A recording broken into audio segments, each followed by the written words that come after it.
Je voudrais commencer d'abord par remercier les organisateurs du Graph de m'avoir proposé d'intervenir et de participer en fait à ces quelques jours d'échange qui donnent une vision très multifocale et très interdisciplinaire de l'intelligence artificielle.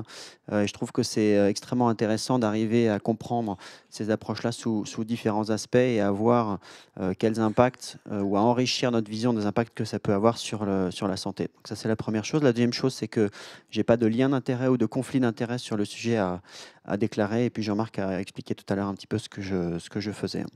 Euh, L'intelligence artificielle, ça a été dit, c'est un buzzword. Ça regroupe pas mal de choses et puis surtout beaucoup de fantasmes, beaucoup de peurs aussi. Le fantasme d'arriver à solutionner un certain nombre de choses, diagnostiquer rapidement le cancer, soigner de façon parfaite les patients, etc. Peut-être que ça fait partie des potentialités. En tout cas, on essaye de le comprendre. Ce qui est certain, c'est qu'on commence à améliorer un certain nombre de performances, notamment les performances de ce qu'on utilise jusqu'à maintenant, notamment dans les soins, qui est le cerveau humain, et qui a des limites qui sont tout à fait finies, pour certaines connues, pour certaines un petit peu moins connues. Et on se rend compte de façon parcellaire et de façon détaillée qu'on est en train de construire un puzzle où un certain nombre d'algorithmes, un certain nombre d'approches techniques permettent d'améliorer des points de prise en charge, des points de screening, des points de diagnostic, des points de parcours éventuellement, et que potentiellement, quand on aura levé tout le rideau sur ces éléments-là, on pourra arriver à un puzzle un peu complet qui donne justement une image plus globale et améliorée. Il y a pas mal de chemin à parcourir encore, à la fois dans la compréhension de la façon dont on va mettre en place ces éléments-là, à la fois sur le plan technique. Je pense que ça a été bien expliqué ce matin pour vous donner une idée de la complexité des approches, des concepts, etc. À la fois sur le plan aussi des capacités. Ça n'a pas été beaucoup discuté, mais en fait, on voit que les potentialités augmentent avec le niveau de technicité des puces, par exemple. L'arrivée ou la promesse de l'ordinateur quantique qui va faire passer un seuil exponentiel de capacité de calcul est sûrement un seuil qui sera intéressant. Et puis à côté de ça, on voit aussi dans les déclinaisons pratiques un certain nombre de peurs. Tout à l'heure, Ziad parlait de la Chine. La Chine, moi j'y travaille pas mal et on a pas mal de collaborations autour de l'IA et de la santé. Et c'est intéressant parce que vu d'ici, la Chine est un monstre de l'intelligence artificielle avec effectivement des caméras qui sont déployées partout, de l'analyse d'images et de vidéos et de la reconnaissance faciale qui est ubiquitaire, qui permet des choses assez étonnantes. Par exemple, arrêter un criminel dans un stade de 30 000 personnes qui a été spoté grâce à des vidéos, ou arriver à retrouver quelqu'un qui a été enlevé il y a une quinzaine d'années juste par la reconnaissance faciale, par hasard, sont des choses qui sont assez incroyables. Et à côté de ça, tout ce qu'on donne autour des choix de société sur le score citoyen, etc. Donc on voit bien que c'est un modèle qu'on ne maîtrise pas beaucoup, mais qui dépasse déjà et qui va dépasser largement les capacités humaines, et qu'un certain nombre de modèles qu'on utilisait, de repères ou de référentiels qu'on utilisait à l'heure actuelle vont être complètement bouleversés. Au-delà de ça, et pour sortir un tout petit peu du champ de la santé, la capacité à faire ou à déployer des textes d'actualité. Il y a un logiciel récemment qui a été produit et qui a été coupé, shutdown par son concepteur parce qu'il avait trop peur de l'utilisation qu'on pouvait en faire. La capacité à faire des deepfakes, c'est-à-dire recréer des discours de personnes qui ne les ont pas dites, mais qui sont suffisamment trompeurs pour qu'on puisse penser qu'effectivement Obama un jour a annoncé des choses particulièrement étonnantes, etc. Donc tout ça, c'est des grands débats qui entourent un petit peu justement tout ce mythe autour de l'intelligence artificielle. Alors, il y a eu beaucoup de définitions ce matin. Je ne vais peut-être pas forcément revenir là-dessus, mais je pense qu'il y a quelques éléments qui sont intéressants à comprendre, bien voir la différence entre machine learning, deep learning. moi, j'ai tendance à avoir une approche très scientifique là-dessus et en fait à prendre une boucle, vous verrez tout à l'heure, sur la question des données, de leur structuration, de leur analyse, de l'intégration dans un modèle qui a été donné par Ziad tout à l'heure sur le raisonnement, et notamment le raisonnement inductif, et puis la déduction d'éléments qui vont permettre de définir des règles et qui vont permettre ensuite, à partir d'un dataset de création, d'avoir des algorithmes qui fonctionnent, et puis de les mettre ensuite en validation, et puis en pratique diagnostique. Donc comment est-ce que tout ça, ça s'intègre dans la santé? Je pense que c'est important de bien le comprendre. Plusieurs choses. D'abord, contrairement à tout ce que vous avez entendu ce matin d'extrêmement intéressant, précis, technique et intellectuel, il y a certains qui pensent que l'IA est parfaitement stupide. Et pour l'instant, on pourrait avoir cette approche-là. L'IA n'est pas forcément une intelligence. En fait, les algorithmes vont faire des tâches qui sont répétitives et qu'on leur a données. Et pour l'instant, ces algorithmes-là, ils sont définis par les humains qui les ont créés et qui les contrôlent. On n'est pas encore complètement dans la dystopie d'avoir des algorithmes qui nous échappent, sauf si j'ai raté des choses. Mais voilà, et ça reste là aussi du fantasme. Mais à côté de ça, l'IA, sur une tâche précise, est extrêmement puissante. Et ça a été bien montré aussi ce matin, à la fois en lien avec les capacités cognitives du cerveau qu'on peut facilement saturer en termes d'attention, en termes de capacité de calcul, de gestion de variables, etc. On est en train de dépasser, on a déjà largement dépassé ces capacités-là avec les capacités de calcul et les algorithmes qu'on va utiliser sur des bases de données qui sont de plus en plus larges et qui doivent être parfaitement structurées si on veut arriver à avoir des éléments pertinents. Et donc, on est vraiment dans cette chaîne dont Ziad a parlé un petit peu tout à l'heure et auquel je rajouterai un mot qui est données, information, connaissance. Et le dernier mot que je rajouterai, c'est intelligence. On fait ce raisonnement-là avec l'intelligence humaine et c'est l'élément qu'on extrapole aussi pour l'intelligence artificielle. Et je parlerai un petit peu tout à l'heure d'un élément qui a été abordé mais qui pour moi est essentiel, notamment dans les soins, c'est la notion d'interface entre intelligence artificielle et intelligence humaine, parce qu'on voit pour l'instant sur cette notion de puzzle que on a quelques pièces mais qu'on n'a pas tout, et qu'à côté de ça, la façon dont on raisonne, la façon dont on pense, la façon dont on diagnostique, la façon dont on soigne, sont des éléments qui intègrent une globalité que l'intelligence artificielle ne permet pas de donner tout à l'heure. Et je reprendrai l'exemple qu'on a discuté sur la question de l'analyse radiologique pour diagnostiquer le cancer du sein. À l'heure actuelle, on y intègre beaucoup d'autres éléments dans un système multiparamétrique qui intègre aussi de l'incertitude et de la probabilité. Et donc, cette complexité-là, on ne l'a pas encore complètement.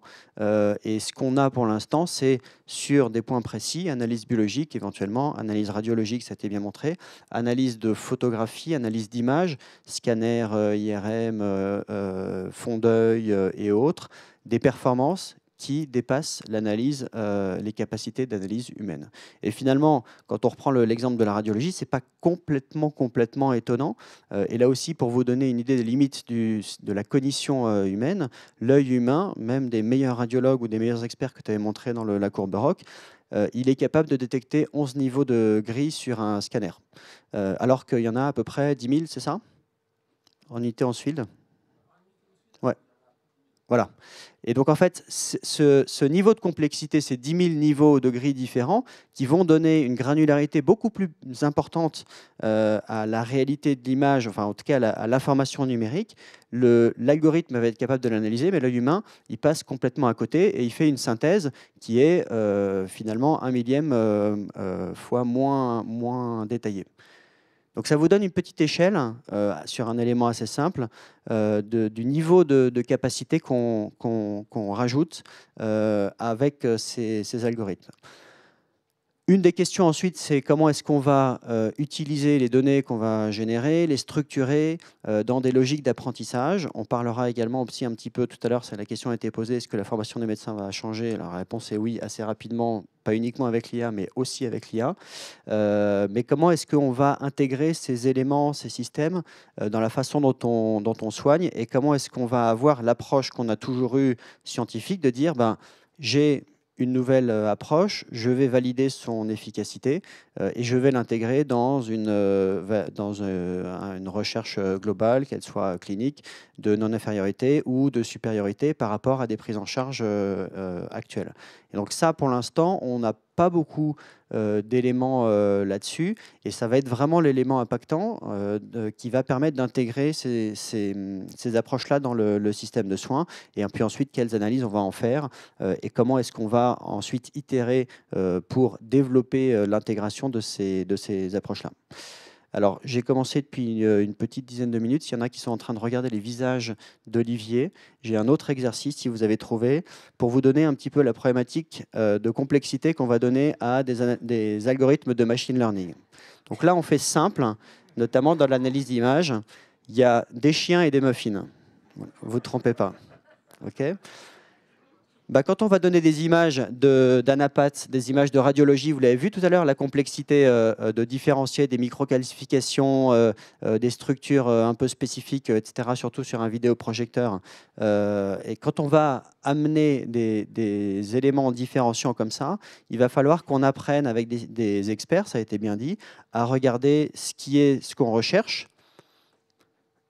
avec la nécessité de savoir définir exactement ce qu'on recherche, parce qu'affirmer avec 100% de spécificité un cancer sur une radio du sein, c'est extrêmement difficile. Et donc, je vous ai dit, on cherche des systèmes multiparamétriques. Donc, c'est vraiment typiquement les éléments qui vont pouvoir améliorer la pertinence et la performance de ces systèmes sur ce type de problématique. Alors, aujourd'hui, qu'est-ce qu'on peut faire et qu'est-ce qu'on pourra faire demain ? Aujourd'hui, il y a un certain nombre de choses qu'on arrive à faire, que vous avez vu dans la presse. Pour ceux qui sont loin, vous ne voyez peut-être pas, mais je vais vous le décrire. Donc aujourd'hui, ce qu'on sait faire, c'est, au-delà du champ de la santé, mais qui peuvent avoir des applications dans la santé, des systèmes autonomes. Donc là, il y a l'exemple du drone qui peut aller se déterminer tout seul dans son vol et puis adapter en fonction des paramètres. Machine learning, deep learning, on en a parlé. Les réseaux de neurones également, c'est des choses qui fonctionnent aujourd'hui. Et ce qui marche également bien, c'est la reconnaissance de patterns qu'on peut intégrer dans des images ou de la vidéo en temps réel, l'exemple de la reconnaissance faciale tout à l'heure, mais sur des applications purement santé, ça peut être l'analyse du fond d'œil avec des performances qui sont améliorées, ça peut être l'analyse de vidéos, il y a des chercheurs qui travaillent notamment sur les vidéos robotisées, les vidéos de robots chirurgicales, pour arriver à déterminer des phases opératoires et de la performance par rapport à des éléments ou des phases idéales. Donc il y a des choses qui sont très intéressantes autour de ça. La synthèse vocale et la traduction simultanée qui va arriver, et puis les chatbots. Voilà. On parle beaucoup de l'analyse des émotions. On en a beaucoup parlé dans les conférences précédentes. En tout cas, il y a là aussi dans la reconnaissance faciale de l'analyse de patterns qui peut permettre d'arriver à déduire des émotions d'un certain nombre de choses. Et puis, dans les années qui vont suivre, les compagnons virtuels, la traduction simultanée, le contrôle des ordinateurs par la pensée, notamment pour le jeu, c'est un secteur économique extrêmement puissant et qui devrait se développer. Et puis après, un certain nombre de choses qui sont pour l'instant des projections, notamment sur les robots chirurgicaux complètement autonomes, ce qui n'est pas le cas à l'heure actuelle aujourd'hui, puisque vous savez que le terme de robot qu'on utilise est parfaitement impropre. C'est de la télémanipulation avec des filtres et du contrôle de mouvement, mais les robots chirurgicaux tels qu'ils existent aujourd'hui ne sont pas capables eux-mêmes de définir les gestes qu'ils vont faire et de contrôler exactement là où ils vont couper, etc. Et puis après, tous les éléments autour justement du rapprochement entre la compréhension du cerveau et de son fonctionnement et la mise en place de réseaux neuronaux qui sont de plus en plus spécifiques. Donc tout ça, c'est des éléments qui vont se développer. Alors, ce qui est intéressant, c'est que si on regarde dans la santé les applications potentielles, vous en avez quelques exemples, il y a pour l'instant beaucoup de potentialités. Il y a des choses dans le dépistage, ça a été dit tout à l'heure et je vous donnerai quelques exemples. Il y a des choses dans le diagnostic. Là aussi, il y a eu quelques exemples, mais avec des positionnements qui sont un petit peu différents. Et je pense que c'est vraiment important de comprendre la différence entre les deux approches.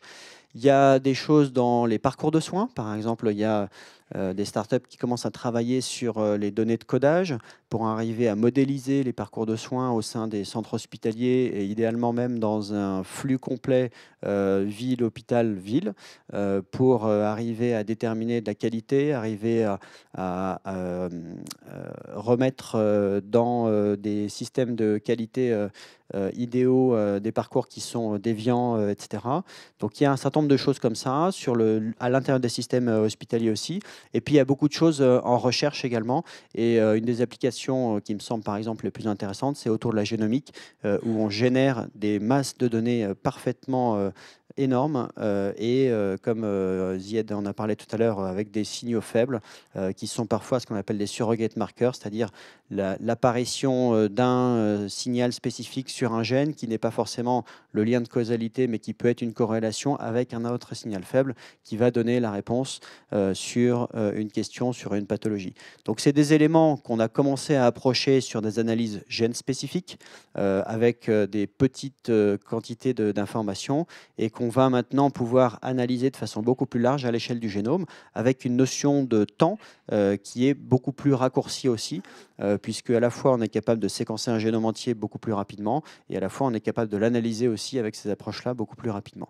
Donc il y a une déclinaison d'implications qui est absolument large.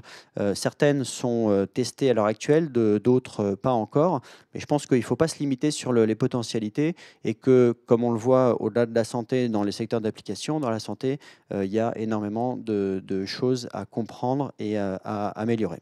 Alors quelques exemples pour que vous puissiez comprendre, peut-être que vous en connaissez certains. Un des plus connus, c'est l'exemple de Cardiologues, l'analyse automatisée des ECG avec une start-up française avec une réussite qui est intéressante. C'est un des premiers justement à avoir été autorisé par la FDA avec cet algorithme. Et donc, ça fait un moment qu'ils existent. Je ne sais plus quand exactement ils ont commencé, mais ils ont des preuves de concept et de l'utilisation maintenant en pratique courante qui est bien déployée. Et puis pour vous donner une petite idée, parce que ça c'est finalement, on pourrait dire, même si c'est très intéressant, de l'innovation incrémentale, pour vous donner une petite idée aussi, et je pense que ça fait partie des peurs qu'il y a dans l'arrivée de l'intelligence artificielle, du niveau de décentrement qu'on va avoir, ça peut participer en fait d'une vexation narcissique humaine qui est de dire que ce qu'on faisait jusqu'à maintenant était de l'approximatif et qu'on va trouver beaucoup mieux avec des approches qui sont un petit peu différentes. Il y a un joli travail qui a été fait ici avec l'analyse de paramètres vocaux. Et donc dans ce travail, en fait, on a comparé la performance diagnostique dans les appels d'urgence au 911 dans le diagnostic de l'infarctus du myocarde. Et donc on a fait deux groupes.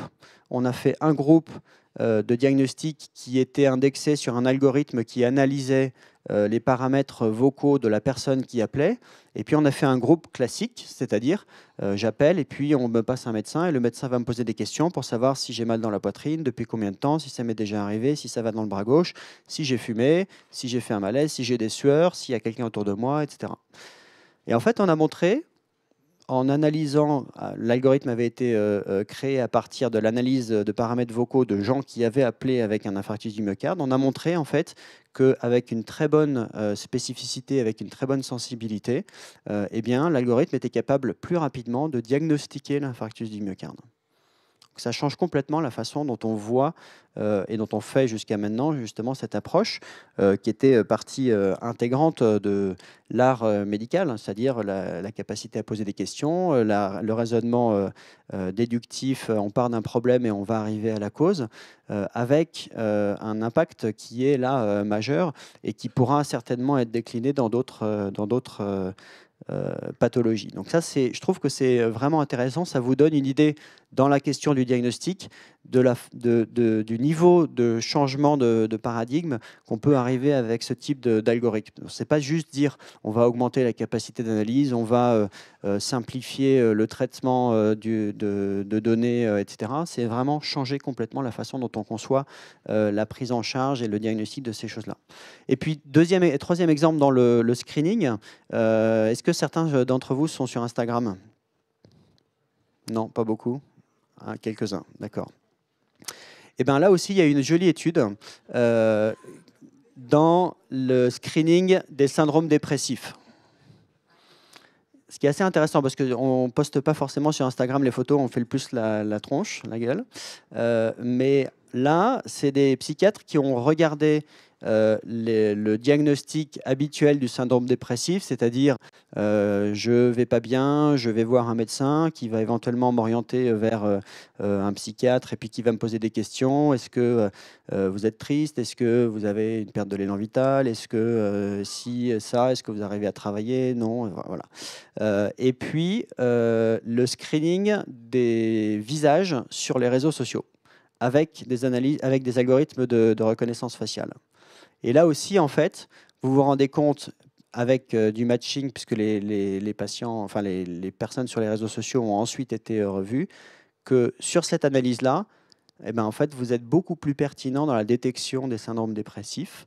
Et donc là, c'est une vraie logique de dépistage aussi, que d'attendre que les patients viennent spontanément ou que quelqu'un, un proche, leur ait dit « mais ça va pas bien, tu devrais aller voir un médecin », etc.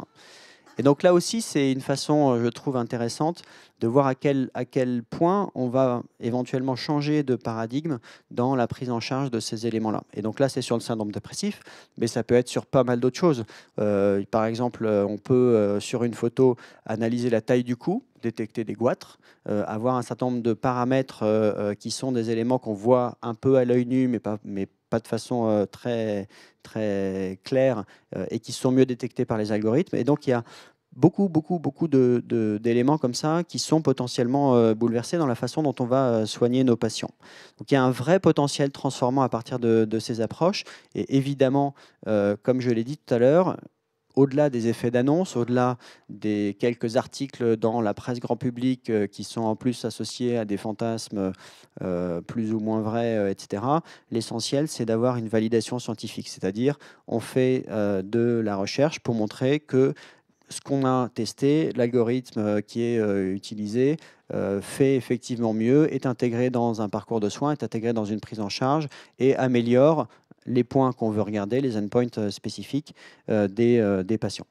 Donc, pour vous faire une petite synthèse d'un certain nombre de points où la santé va être transformée, clairement, ça va être un élément, je pense, très important dans la prévention. Donc là, il y a une vraie implication de la politique actuelle autour de ces éléments-là. On a parlé de la détection précoce. Donc ça s'applique à tout ce qui peut être mis sous forme d'image. La radiologie, l'anapath, les cellules, par exemple, il y a une start-up qui a eu un des prix d'innovation de la ville de Paris qui fait de la détection de cancer de la vessie sur la cytologie urinaire, c'est-à-dire en fait simplement avec de l'urine, on va regarder quelques cellules de vessie et avec une photographie de ces cellules-là sur un procédé rapide, l'analyse algorithmique, qui est plus de l'analyse à l'œil humain, permet de différencier avec là aussi une courbe ROC qui est de très bonne qualité, les cellules normales des cellules pathologiques ou tumorales. Et donc là, on est d'emblée dans un diagnostic direct parce qu'on n'est pas forcément sur l'analyse, on est vraiment sur l'analyse de cellules tumorales dont on prouve l'existence. Et puis là aussi, je pense qu'il y a un élément qui est important, c'est l'intégration de différents éléments combinés autour d'analyse multimodale, radiologie, biologie, anatomopathologie, etc., qui sera vraiment un des éléments qui permet de gagner et de ramener justement la courbe ROC que vous avez vu tout à l'heure vers le coin supérieur haut et gauche. Le diagnostic, on en a parlé, la prise de décision Il y a eu beaucoup de choses qui ont été dites un peu partout dans la presse autour de Watson. Le concept, en tout cas, est là, même si la preuve de concept n'est pas encore complètement là. En partie parce que, alors au-delà des approches techniques dont je suis moins spécialiste, mais en partie parce que la réalité, je suis peut-être moins pessimiste que Zied sur la quantité de sciences publiées inexactes, mais en partie parce que les données sur lesquelles Watson s'appuie sont potentiellement obsolètes, soit inexactes. Et donc, dans la communauté scientifique, il y a tout un mouvement pour promouvoir ce qu'on appelle la science reproductible. C'est-à-dire, ce n'est pas la science qui a été publiée une fois, c'est la science qui a été publiée et qui a été reproduite dans un autre laboratoire. Voilà, ça peut vous sembler bizarre, mais c'est une réalité. C'est peut-être pas 80% acheté, mais ce qui est sûr, c'est qu'on a beaucoup de progrès à faire sur cette question-là. Et puis après, il y a beaucoup de choses autour des traitements, notamment dans leur détermination, la prise en charge des fins de vie, la recherche, j'en ai parlé, et puis l'apprentissage, j'en dirai un petit mot tout à l'heure sous deux angles. Le premier, c'est comment est-ce qu'on repense l'apprentissage à l'heure de l'intelligence artificielle. Est-ce que ça va être encore intéressant d'apprendre des connaissances?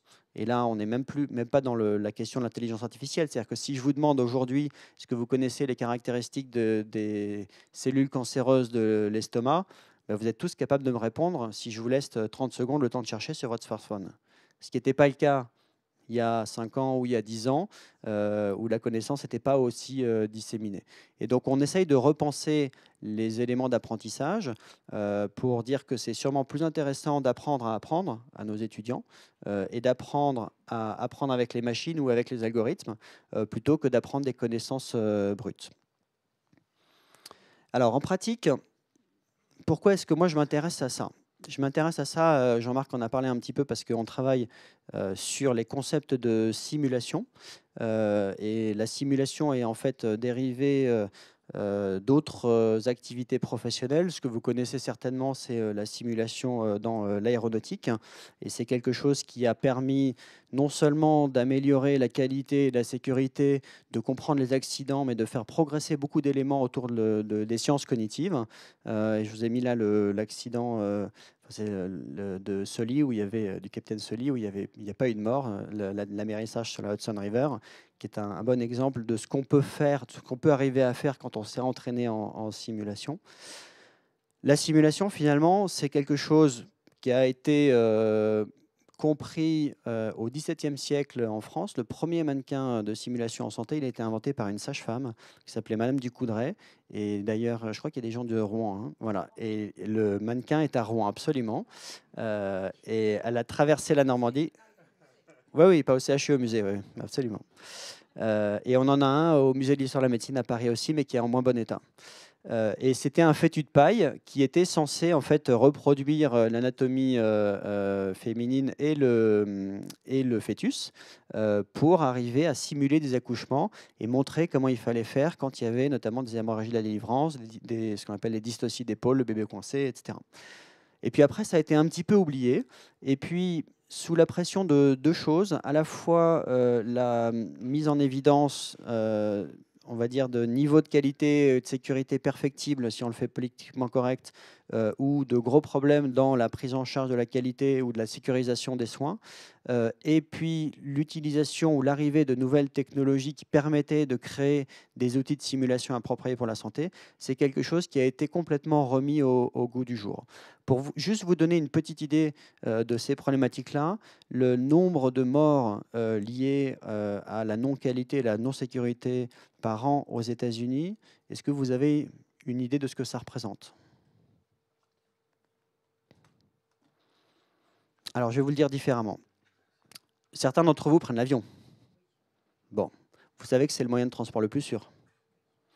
Est-ce que vous savez combien de crashs d'avions commerciaux il y a par an à peu près? En dehors des 15 derniers jours, on va en reparler. Ouais, alors, en 2017, il y en a eu zéro. Zéro mort. C'était l'année la plus sûre. En 2018, il y a eu quelques missiles, des petites choses comme ça. C'est en pratique moins de 1000 morts par an pour 5 milliards de passagers transportés. D'accord? Donc c'est en gros 4-5 avions par an qui s'écrasent.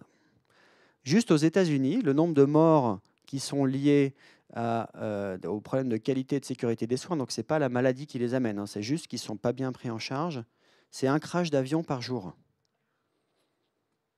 Alors vous allez me dire, oui, un avion qui décolle, il est en bon état, un patient qui arrive à l'hôpital, il n'est pas en bon état. On est d'accord, mais en fait, ce qui les fait mourir là, ce n'est pas la maladie qui les amène. C'est simplement qu'on doit améliorer nos process. Donc on travaille là-dessus, et on travaille là-dessus avec l'apprentissage de l'aéronautique, qui est qu'on peut travailler sur les aspects techniques, c'est très intéressant, on améliore un médicament, on améliore un bistouri, on améliore ce que vous voulez. Ce n'est pas le plus impactant. Le plus impactant, ça va être de travailler sur ce qu'on appelle les facteurs humains, et ce dont on parlait tout à l'heure, c'est-à-dire les limites de la cognition, les limites de l'attention, les limites de la capacité à réagir en situation d'urgence, etc. Exactement ce qui a été intéressant dans cet amérissage. Et donc, on a décliné comme ça un certain nombre d'outils qui vont être utiles pour reproduire l'anatomie humaine, reproduire la physiologie humaine, qui sont des outils pour certains synthétiques. Donc, vous avez tous déjà vu un torse de massage cardiaque, un mannequin de ventilation, etc. Vous avez peut-être moins vu les robots qu'on a maintenant qui parlent, qui pleurent, qui saignent, qui vont être dans un lit d'hôpital, qui fonctionnent sans fil, qui sont contrôlés à distance. Vous avez peut-être moins vu des environnements virtuels comme ça, c'est pas une vraie opération. Jean-Marc reconnaîtra peut-être, c'est en dessous du thorax. C'est un peu moins bien, mais c'est la vésicule biliaire. Mais tout ça, c'est virtuel, d'accord? C'est en fait un outil où vous avez des pinces de célioscopie et devant vous, vous avez un écran. Vous n'avez pas de patient sous vos pinces de célioscopie. Vous avez un ordinateur avec des retours de force et vous allez pouvoir simuler une intervention avec des saignements. Vous allez couper le canal cystique après l'avoir disséqué, etc. Et à la fin de ça, non seulement vous allez pouvoir vous entraîner autant que vous voulez, c'est-à-dire prendre en charge autant de patients virtuels avec des vésicules plus ou moins compliquées, mais surtout vous avez un retour d'information sur ce que vous allez faire. Et puis, à partir du moment où on maîtrise ces modèles-là, on peut les exporter sous différentes interfaces. Alors, ça peut être des casques de réalité virtuelle, ça peut être ce qu'on appelle des caves qui reproduisent à grande échelle, etc. Pourquoi est-ce que je vous dis ça? Je vous dis ça parce qu'en fait, ce concept-là rejoint à un moment la question du numérique, des données et de ce qu'on peut y faire avec l'intelligence artificielle. Et notamment, en fait, on a des parallèles entre la vie réelle, la vie virtuelle, via la simulation, et on va faire des allers-retours en permanence entre la vie réelle telle qu'on la voit dans le fonctionnement de nos hôpitaux, de nos blocs opératoires, des cabinets de médecins, etc., et la vie qu'on va recréer dans les environnements virtuels, et qui va être complètement modélisée. Aujourd'hui, on se base sur des modèles qui sont simples, mais plus le temps passe, plus la technologie avance, plus les modèles sont évolués, et plus on est capable de recréer des choses qui sont pertinentes, et qui sont plus facilement utilisables et interprétables que d'être dans la boue des données d'Olivier tout à l'heure. C'est-à-dire que si vous voulez comprendre un système complet, et vous avez la possibilité soit effectivement d'aller chercher les données une par une, d'attendre qu'elles soient structurées, de mettre en place des stratégies pour les collecter, etc. Et ça, c'est important à faire. C'est important à faire, mais c'est des résultats qui sont à long terme. C'est ce qui a été écrit dans le rapport de Cédric et que certains avaient évidemment anticipé, mais qui donne une direction politique. Créer une culture de la donnée, être capable de dire que l'ensemble des éléments de fonctionnement de tous nos systèmes vont être intégrés sous forme de données, et qu'on va pouvoir intégrer ces données ensuite dans de l'analyse algorithmique qui peut être éventuellement en temps réel pour avoir des indicateurs de fonctionnement, etc. Tout ça, c'est extrêmement important. Mais à côté de ça, on a la possibilité aussi de mettre en place des modèles qu'on va parfaitement contrôler, même s'ils sont pas complètement réels et basés sur des données complètes parce qu'on les a toutes sorties de la boue, etc. Mais des données qui sont suffisamment pertinentes pour arriver à modéliser quelque chose qui fonctionne et qui va nous aider à reproduire un environnement fonctionnel, interactif, en temps réel, dans lequel on va pouvoir travailler. Et avec cet environnement, dans la mesure où vous l'avez créé et vous y contrôlez l'ensemble des points, vous allez pouvoir maîtriser beaucoup mieux, justement, l'ensemble des données qui y sont générées et tester un certain nombre de choses. Et donc ça va s'appliquer à différents aspects. Ça peut s'appliquer, par exemple, à recréer une cellule virtuelle, si vous faites de la recherche pour développer des médicaments. Vous allez synthétiser un récepteur numérique intégré dans une cellule qui vit, avec des mitochondries, un noyau qui va synthétiser l'ADN, etc. Et vous allez pouvoir cribler des molécules virtuelles et complètement repenser la chaîne de développement de l'industrie pharmaceutique. C'est ce qui est en train de se passer. Vous allez pouvoir travailler à l'échelle de l'organe, je vais vous montrer ça tout à l'heure. Vous allez pouvoir travailler à l'échelle de l'organisme. Et donc là, c'est la petite vidéo, je ne sais pas si, j'espère qu'elle va marcher.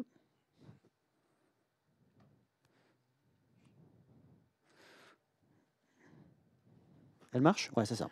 Voilà, donc ça, c'est un des jeux sérieux, enfin, on appelle ça des environnements 3D temps réel, mais qu'on a recréé. Vous voyez, tout est numérisé, et ça veut dire que chaque pixel est parfaitement contrôlé. C'est un environnement dans lequel, là, il y a quelqu'un qui est en train de travailler, qui soigne ce patient qui a été pris en charge sur le bord de la route, et qui va nous permettre, en fait, de modéliser de façon suffisamment réaliste une prise en charge.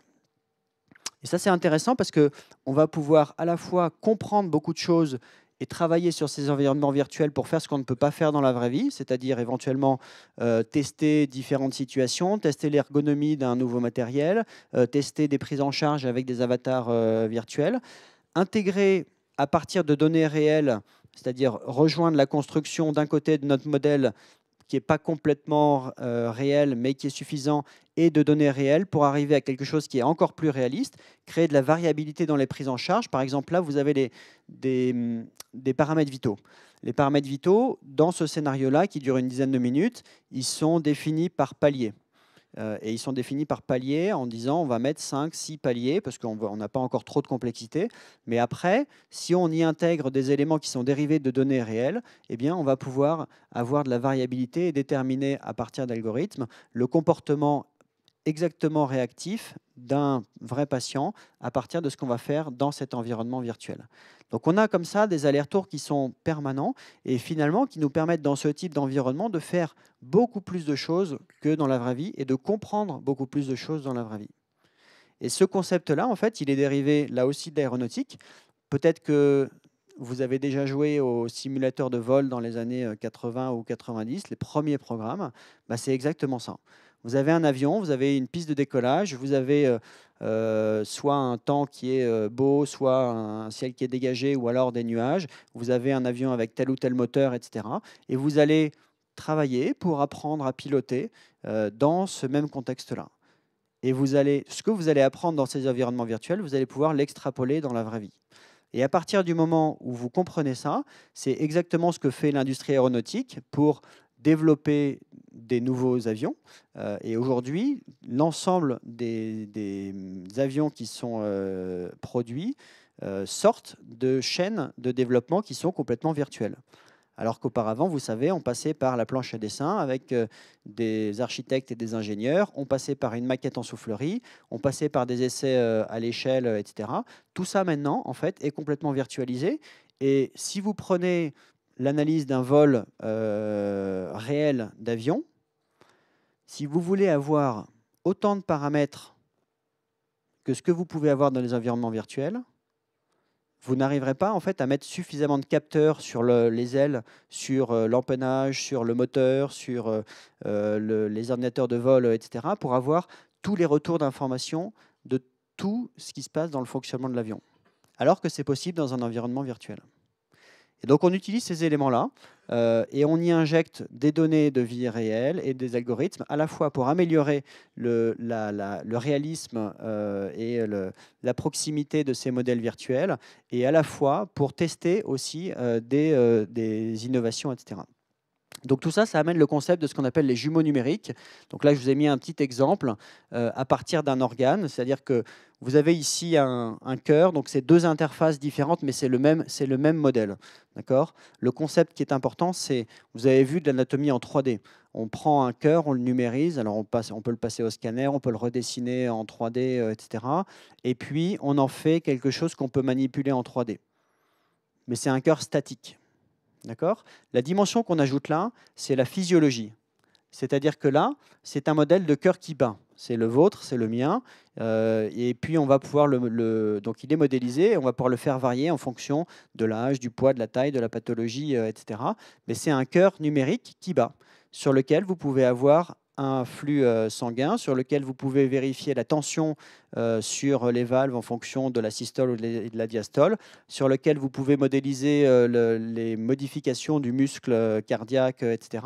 Et donc, c'est un outil qui est absolument formidable pour comprendre le fonctionnement, l'apprendre évidemment, parce que les interfaces de sortie, donc là il y en a une en relief sur une tablette ou en relief sur des caves, et au-delà de ça pour faire de la recherche. C'est-à-dire qu'à partir du moment où vous avez ce modèle numérique, en parallèle vous avez votre modèle numérique de Stent, dans lequel vous allez pouvoir faire varier un certain nombre de paramètres en fonction de ce que vous voulez faire, beaucoup plus facilement que si vous développiez un stent produit en usine, et vous allez pouvoir l'insérer dans votre cœur virtuel physiologique et plus dans un cœur de brebis ou chez un patient qui va être dans un essai clinique, et tester un certain nombre de modifications comme ça. Donc ça, c'est extrêmement, extrêmement intéressant. Et là aussi, on peut appliquer un certain nombre d'algorithmes qui vont permettre d'améliorer la réalité des modèles. Alors, juste, oui. Ce qui m'intéresse ensuite, c'est comment est-ce qu'on va intégrer ça dans ce qu'on fait à l'heure actuelle. Est-ce que, comme on le voit dans la presse ou dans l'esprit de certains, ça va ubériser la médecine, comme on l'entend, ça va remplacer le docteur, ça va supprimer ce que vous voulez, les radiologues, les dermatologues, les cancérologues, en fonction de ceux qu'on n'aime pas ou qu'on n'a plus envie de voir, etc. Enfin, ça, c'est dans la presse. Non, pour moi, la question, c'est vraiment quelles vont être les interfaces entre les différentes intelligences, l'intelligence artificielle et l'intelligence humaine. Comment est-ce qu'on va intégrer ça dans nos pratiques? Et surtout, avec la même approche, comment est-ce qu'on va faire en sorte d'en avoir des potentialités optimales? Parce on a beaucoup d'exemples dans différentes activités professionnelles, dans différents éléments d'intégration de technologies qui, prises séparément entre l'humain et la machine, sont des éléments qui sont potentiellement vecteurs d'amélioration et qui en fait sont ensemble et ne fonctionnent pas bien. Si on veut reprendre l'exemple de l'aéronautique, vous avez personne a pris le B737 Max, mais c'est un bon exemple justement, malheureusement, ou un mauvais exemple. Mais l'interface homme-machine est prise en défaut. Et c'était quelque chose d'assez similaire dans l'accident du vol 447 de Rio d'Air France, où la machine n'avait pas des bonnes informations et où finalement le pilote, avec les mauvaises informations de la machine qui était capable de maintenir l'avion en vol, a une réaction inappropriée qui a fait décrocher l'avion. Donc les interfaces, elles sont essentielles. Et donc il y a un certain nombre de questions, évidemment, c'est comment est-ce qu'on intègre ça et quelle est l'acceptabilité, notamment pour les patients. Moi, je suis très sensible à ce que disait Olivier, et je suis parfaitement d'accord avec ça, sur le rôle humain du médecin dans la prise en charge, et du soignant au sens large. Et donc, je pense qu'il y a deux éléments importants. Le premier, c'est quand on discute de la prise en charge algorithmique, de l'arrivée de l'intelligence artificielle, et on le voit bien à travers certaines technologies qui sont déjà présentes, comment est-ce qu'on pense la part de prise en charge relationnelle et humaine, qui est excessivement importante. Et en lien avec ça, comment est-ce que on valorise la part spécifique que la machine n'aura jamais, notamment dans la relation et dans l'empathie, etc. Et donc, ce qui m'intéresse aussi, c'est que toute la partie de recherche et de compréhension qui est faite autour de l'utilisation des réseaux de neurones, de l'intelligence artificielle, du développement et de la modélisation de la pensée, nous fait aussi beaucoup, beaucoup progresser sur la façon dont on raisonne, la façon dont on comprend, la façon dont le cerveau fonctionne. Et finalement, c'est une progression qui est commune, qui peut peut-être sembler beaucoup plus importante sur la partie algorithmique et sur la partie intelligence artificielle, mais qui tire aussi la compréhension de l'intelligence humaine, ne serait-ce qu'avec les travaux de recherche autour du cerveau, sur le mapping fonctionnel et sur les sciences cognitives. Donc ça, c'est extrêmement, extrêmement important parce que justement, la notion d'interface et d'interface optimale, elle sera liée à cette double avancée et cette compréhension. Et puis après, c'est ça, c'est comment est-ce qu'on se recentre sur l'élément différenciant humain pour faire en sorte qu'on ait une vraie complémentarité. Comment est-ce qu'on pense l'intégration de l'intelligence artificielle? Je ne suis pas complètement sûr. Alors, on peut élargir au numérique au sens large, par exemple, que le numérique ou que l'intelligence artificielle nous permettent de résoudre la question très actuelle qu'on a discutée la semaine dernière à l'Assemblée sur la question des déserts médicaux. Elle peut être une partie de la réponse pour arriver à redonner du temps médical. Elle peut être aussi une partie de la réponse pour arriver à améliorer la qualité des prises en charge.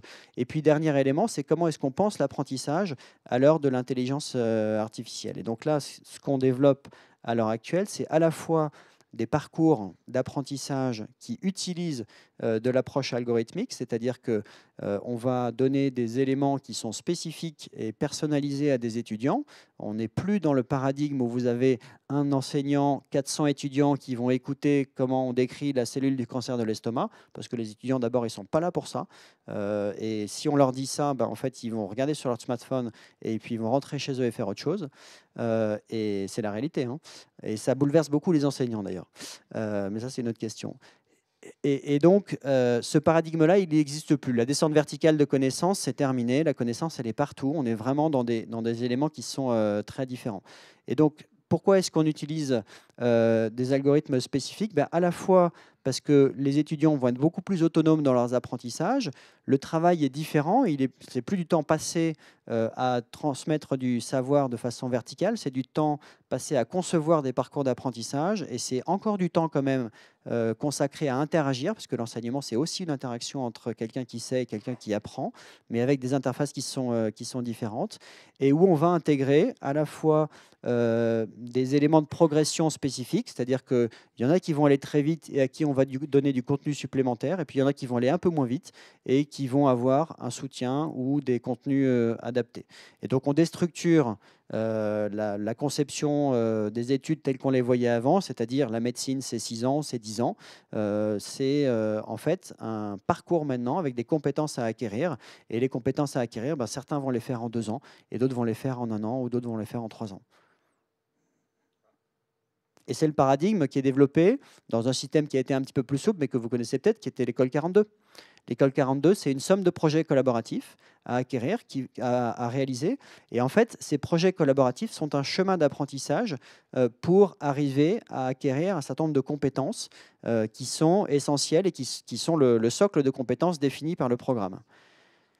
Il y a des étudiants qui font leurs 21 projets alors le temps maximum, c'est 3 ans, mais il y en a qui le font en 2 ans et puis après ils sortent. Il y en a qui le font en 1 an et demi parce qu'ils ont beaucoup travaillé, puis après ils sortent. Il y en a qui sont au bout des 3 ans et qui finissent difficilement. Mais en tout cas, on est vraiment dans cette logique d'apprentissage personnalisé. Et derrière, on peut pousser du contenu personnalisé aux étudiants en fonction justement de leur capacité de progression ou de la coloration de leur parcours.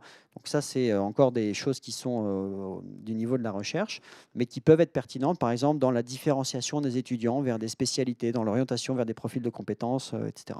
Donc ce n'est pas écrit dans le projet de loi qui a été voté pour l'instant, mais ça fait partie des éléments qu'on peut imaginer pour la suite.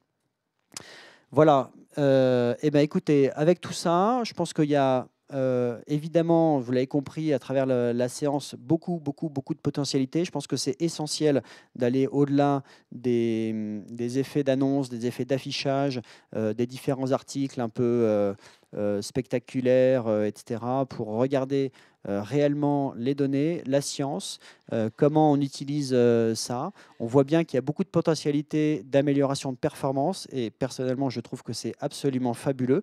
Le cerveau humain a de nombreuses limites. On le voit tous les jours dans la prise en charge.